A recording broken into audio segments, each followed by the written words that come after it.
بسم اللہ الرحمن الرحیم۔ السلام علیکم۔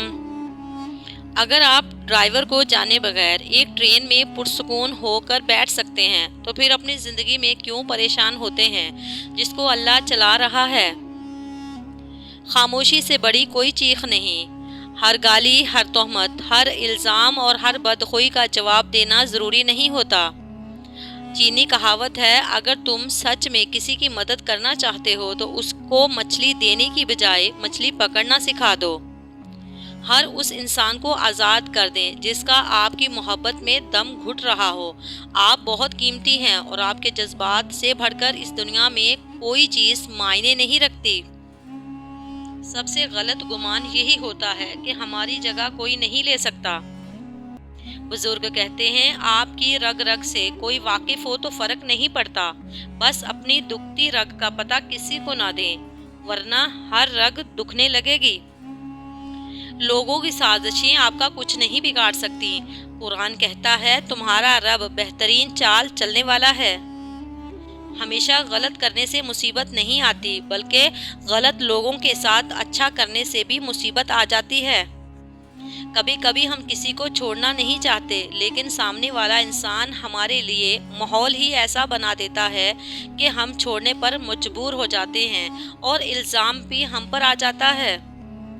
اگر کوئی موٹا یا پتلا ہو گیا ہو تو وہ اندھا نہیں ہے، اس کو پتا ہے۔ آپ مہربانی کر کے اپنے کام سے کام رکھیں۔ لوگ کہتے ہیں نا کہ سچ کڑوا ہوتا ہے، حقیقت میں سچ نہیں، آپ کے بولنے کا انداز کڑوا ہوتا ہے۔ سجدوں میں گرنے سے پہلے ان لوگوں کو گلے لگائیں جو آپ کی وجہ سے اذیت میں مبتلا ہیں۔ دل آزاریاں معاف نہیں ہوتی۔ حسد کرنے والے کے لیے بد دعا کی ضرورت نہیں، وہ تو پہلے ہی حسد کی آگ میں جل رہا ہوتا ہے۔ ہمارا گھر چاہے کتنا ہی بڑا ہو، کپڑے کتنے ہی مہنگے اور خوبصورت ہوں، ہم کتنے ہی امیر ہوں، لیکن ہم سب کی قبریں ایک جیسی ہی ہوں گی۔ کچھ لوگوں کی مثال اس قلم جیسی ہوتی ہے، دل کے اوپر بھی جگہ دے دو پھر بھی نقصان دیتے ہیں۔ کسی کا برتن خالی ہو تو یہ مت سمجھنا کہ مانگنے چلا آیا ہے، ہو سکتا ہے وہ سب بانٹ کر آ رہا ہو۔ جو رشتہ دار اچانک آپ کے دشمن بن جاتے ہیں، وہ دراصل شروع سے ہی آپ سے نفرت کرتے ہیں، لیکن وہ اداکاری اور منافقت میں مہارت رکھتے ہیں۔ جو برا کہے چپ ہو جاؤ، جو ستائے صبر کرو، اللہ کی قسم ایسی طاقت بنو گے پہاڑ بھی راستہ دیں گے۔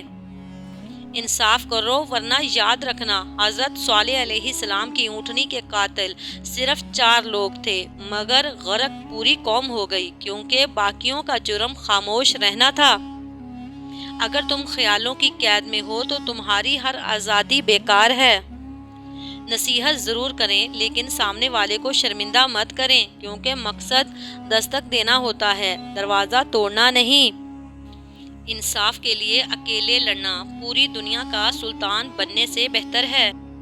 سب سے ذلیل ترین انسان وہ ہے جسے حق اور سچ کا پتہ ہو اور پھر بھی وہ جھوٹ کے ساتھ کھڑا رہے۔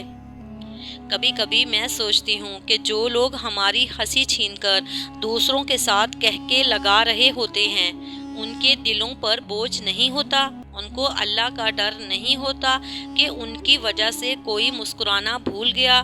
لوگ کیسے ایک انسان کی ہنسی چھین کر دوسروں کے ساتھ جڑ جاتے ہیں جیسے پیچھے کوئی تھا ہی نہیں۔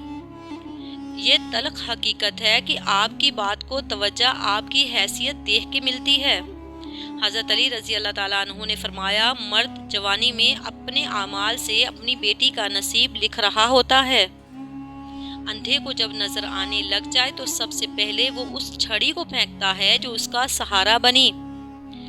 پھر رفتہ رفتہ میں نے زندگی کو سمجھنا شروع کر دیا تو پتہ چلا زندگی تو صبر کے سوا کچھ نہیں۔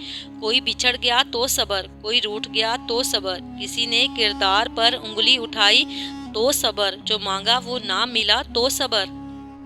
انگریزی کہاوت ہے، آپ گھوڑے کو گھسیٹ کر پانی تک لے جا سکتے ہیں مگر اسے پانی پینے پر مجبور نہیں کر سکتے۔ بالکل ایسے ہی ہمارے آس پاس بھی بہت سے ایسے لوگ ہیں کہ لاکھ کوشش کر ڈالیں لیکن انہوں نے کچھ سمجھنا ہی نہیں ہوتا۔ سانپ سے نہ ڈرو کیونکہ سانپ سرے عام ڈستا ہے، ان کمظرفوں اور منافقوں سے ڈرو جو اپنا بن کر ڈستے ہیں۔ خونی رشتوں میں جب دوریاں بڑھ جاتی ہیں تو اپنوں کی خبریں غیروں کی زبانی سننے کو ملتی ہیں۔ جب برداشت ختم ہو جاتی ہے نا، پھر تکلیف غصہ بن کے باہر آ جاتی ہے۔ پھر لوگ پتہ ہے کیا کہتے ہیں، بدتمیز ہو گئے ہو تم۔ لوگ نصیحت سے نہیں، ٹھوکر سے سبق لیتے ہیں، کیونکہ نصیحت اکثر ایک کان سے داخل ہو کر دوسرے کان سے باہر نکل جاتی ہے، مگر ٹھوکر سیدھی دل پر لگتی ہے۔ ایک مرنے والے انسان کو نہیں معلوم کہ تم نے اس کے لیے کتنے آنسو بہائے، لیکن ایک زندہ انسان کو مرتے دم تک یاد رہے گا کہ تمہاری وجہ سے اس نے کتنے آنسو بہائے۔ جو بھی رشتے پاس ہیں، خدارا ان کی قدر کیجیے۔ اپنے دن کی ابتدا 3 چیزوں سے کیجیے: کوشش، سچ، یقین۔ کوشش بہتر اور نیک زندگی کے لیے، سچائی اپنے کام کے ساتھ، یقین اللہ کی ذات پر۔ حسد ایک ایسا جذبہ جو دوسروں کا تو کچھ نہیں بگاڑتا، لیکن آپ کا سکون غارت کر دیتا ہے۔ کسی نے برف سے پوچھا، تم ہر وقت اتنی ٹھنڈی کیسے رہ لیتی ہو؟ برف نے بڑا اچھا جواب دیا، میرا ماضی بھی پانی، مستقبل بھی پانی، تو گرمی کس بات کی؟ اسی طرح انسان کا ماضی بھی مٹی ہے، مستقبل بھی مٹی ہے، تو پھر غرور کس بات کا ہے؟ آج بھی حضرت لوط علیہ السلام کی بیوی پتھر کی بنی عبرت کا نشان ہے ان لوگوں کے لیے جو ہم جنس پرست ہیں۔ ہم لوگ بھی عجیب ہیں، مرے ہوئے انسان کو کندھا دینا ثواب سمجھتے ہیں، مگر کسی زندہ انسان کو سہارا دینے سے کتراتے ہیں۔ ایک سائل نے کسی دانا شخص سے پوچھا، کیا چیز زیادہ اہم ہوتی ہے، راستہ یا منزل؟ دانا شخص بولا، تمہارا ہمسفر۔ بہت فرق ہوتا ہے ضرورت اور ضروری ہونے میں۔ کبھی کبھی ہم صرف ضرورت ہوتے ہیں، ضروری نہیں۔ بچپن کی وہ امیری نہ جانے کہاں چلی گئی جب پانی میں ہمارے بھی جہاز چلا کرتے تھے۔ مطلب بہت وزنی ہوتا ہے، جب نکل جاتا ہے تو رشتے بے وزن ہو جاتے ہیں۔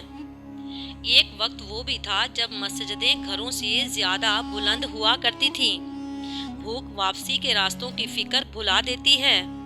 وہ کتنا سہانا دور تھا، ہر شخص قابل غور تھا، نہ مشکل تھی باہر کوئی، نہ ہی اندر کوئی چور تھا۔ وہ کتنا سہانا دور تھا۔ جو چیز آپ کے لیے فالتو ہے، ہو سکتا ہے وہ کسی اور کے لیے زندگی کی امید ہو۔ دنیا کے حسین ترین احساسات میں سے ایک احساس امی سے باتیں کرنا ہے۔ اپنے ذہنی سکون کے لیے 3 چیزیں مختصر رکھیں: الفاظ، توقعات اور لوگ۔ ایک پتھر کی بھی تقدیر سنور سکتی ہے، شرط یہ ہے کہ سلیقے سے تراشا جائے۔